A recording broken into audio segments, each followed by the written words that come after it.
Welcome to another deep dive. Today we're exploring what kids truly need to flourish and what that means for us as parents and really as individuals just navigating this complex world. Yeah, and we're drawing on some really compelling research from Dr. Rick Weisbord. He's a psychologist, professor at Harvard, and he directs the Making Caring Common project. Exactly. We'll be digging into his insightful book, The Parents We Mean to Be. It really unpacks these profound questions about morality, happiness, achievement. Get ready for some ideas that might, challenge the conventional wisdom a bit, offer a fresh perspective. Definitely. We'll explore how much progress or maybe how little we've made on these key parenting challenges Dr. Weisbord identified, gosh, over a decade ago now. And we'll look at that critical difference between shame and guilt. Plus, tackle the pretty surprising argument that making happiness the main goal might actually backfire for long-term well-being. Right. So this deep dive is really about giving you a clear, concise understanding of this, well, this vital subject. Okay, so Dr. Weisbord's book back in 2009, it highlighted three big challenges for American parenting. The need for fathers to be more engaged, building stronger connections between parents, and finding ways to give each other useful feedback, constructive feedback. And it's pretty striking, isn't it, that 16 years later, Dr. Weisbord feels we haven't seen much improvement there. Not really, no. In fact, he sees a lot of parents today feeling isolated, disconnected, experiencing really high rates of anxiety and depression, sometimes apparently on par with teenagers. Wow. Which brings up a big question. Why are parents so resistant to feedback? It's such a powerful point he makes. He mentions how in some cultures, giving and getting parenting feedback is just normal, Yeah. part of community life. Right. Expected even. But here in the U.S., he says we're almost allergic to it. That's his phrase. Yeah, I remember reading that. And he even shared a personal story, didn't he, about how tough it was for him to hear critical feedback from a friend about his own parenting. He did. And it really underscores the value, maybe the necessity, of picking one person you trust deeply Mm-hmm. and specifically asking them, inviting them to give you honest feedback. Yeah. It's hard to hear, no doubt, but it's also, a sign of real respect and closeness. But, for a lot of us, it feels like, well, where do you find objective, good advice? How do you know who to trust? That's a fair question. And Dr. Weisbord addresses it. He acknowledges that for a lot of parenting stuff, it's just not a hard science. Right. I mean, sure, there are broad principles like authoritative parenting, Yeah. that mix of warmth, listening, clear boundaries, not too authoritarian, not too permissive. But they They generally seem beneficial. Yeah. But for so much else, it's about using our best judgment, listening to experienced people, gathering info from different places. He actually warns against people who give parenting advice really forcefully and unequivocally when the evidence just isn't that strong. That's a really important distinction. So he suggests finding like North Stars, role model parents. Exactly. People whose approach you admire, observe them, maybe ask them for insights, and importantly, as your kids get older, try to increase their contact with these kinds of people too. Interesting. Okay. Let's shift gears a bit. There's a really key distinction Dr. Weisbord makes about how we parent, and it's about shame versus guilt. Ah, yes.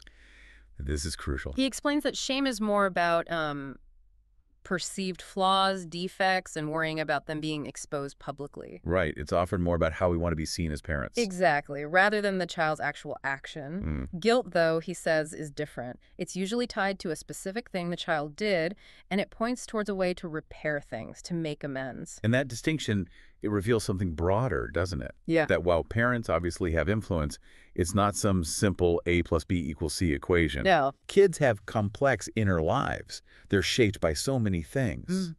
So a child who's struggling, it doesn't automatically mean the parent failed. Yeah, he puts it really well. Lots of wonderful parents have kids who are struggling in one way or another. It's a comforting thought, in a way. Realistic. And this idea, it extends beyond just the family, right?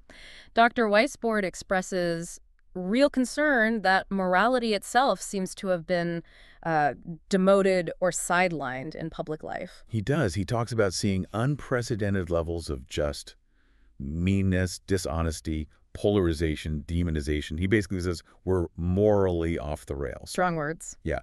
And it leads to this essential question. How do we restore things like caring for others, caring about justice, truth, honesty in our institutions, schools, homes, public conversations? And it's particularly interesting, isn't it, how things like social and emotional learning, SEL, Right, SEL. which focuses on skills like self-awareness, empathy, social awareness, how that's become so politicized, Yeah. almost a culture war flashpoint. It is ironic, especially since his project is literally called Making Caring Common. Exactly.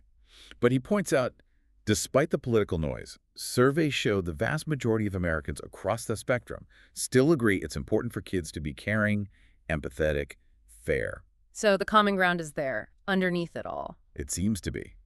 He even notes that conservative audiences he speaks to often share concerns about hyper-individualism, Huh? about raising kids who think beyond just themselves.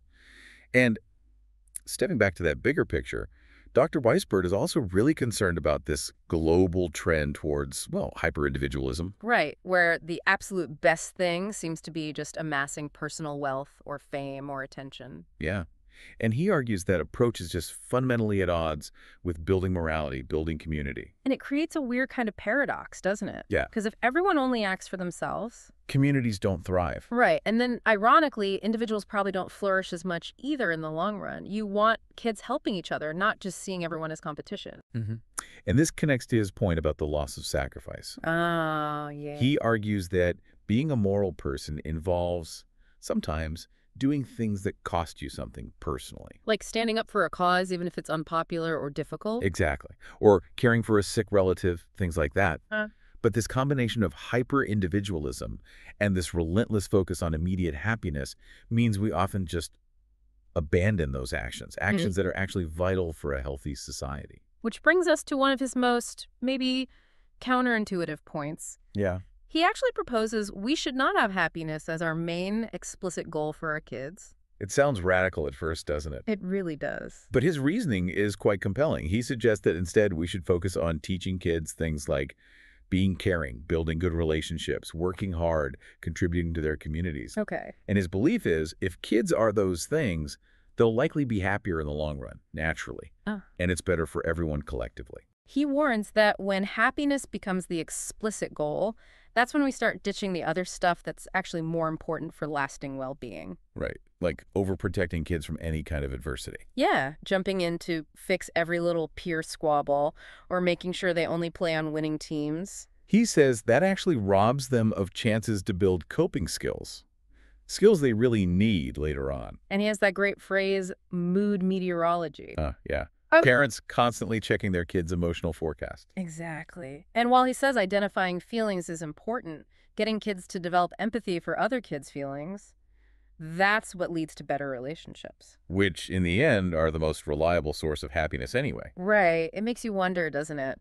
Does our whole self-help culture, which has benefits obviously, sometimes push us too far inward? That's what Weisbord suggests. Mm. That real meaning, deep satisfaction, often comes from turning outward, from service, from being useful to others. A kind of wisdom, he notes, religious communities often understood really well. And we need to find ways maybe to replicate those communal aspects, those traditions, in secular life too. Okay, shifting focus slightly again. Dr. Weisbord throws out another idea that really pushes against the usual narrative, Would you? prioritizing raising ethical and moral children over simply high-achieving ones. Ah, yes. The achievement pressure discussion. And he shared that anecdote, didn't he, from the survey at an elite high school. It was pretty stunning. Yeah, where about half the parents said they'd rather their kid get into a top college than be a good person. And the teachers thought the real number was probably even higher. It perfectly highlights his point. Achievement itself isn't the problem. Of course not. Right. If it comes from within, if it connects to your family or community in a positive way, it's deeply gratifying. But it becomes, in his words, soul-destroying when it's all driven by external things, like parents worrying about their own status or kids feeling the love is conditional on their success. And this intense pressure, especially common in affluent areas, it makes kids see their peers as threats, right? Absolutely. And it contributes to these frighteningly high rates of depression and anxiety among teens in those communities. I mean, he should know. Working at Harvard, he acknowledges the irony there. He does. Hmm. But he's clear. The issue isn't achievement itself. It's this pervasive, almost epidemic belief that kids have to get into one of maybe 20 or 25 specific colleges to have a good life. Ignoring hundreds of other great schools. Exactly. And his personal story about his son is so telling here. Oh, right, when his son called him out. Yeah, on his sort of high-minded talk about college choices, his son just said, "Dad, that's such bullshit. You teach at Harvard. Our cousins are all going to these schools." Wow, direct. Totally. And it made Dr. Weisberg realize he had to close the rhetoric-reality gap in his own life. It's a powerful reminder for all of us, isn't it? To really check if our actions and messages line up with our stated values. And it feels like so much of this comes back to parents learning to, well, to let go a bit and meet their own emotional needs separately, not through their kids.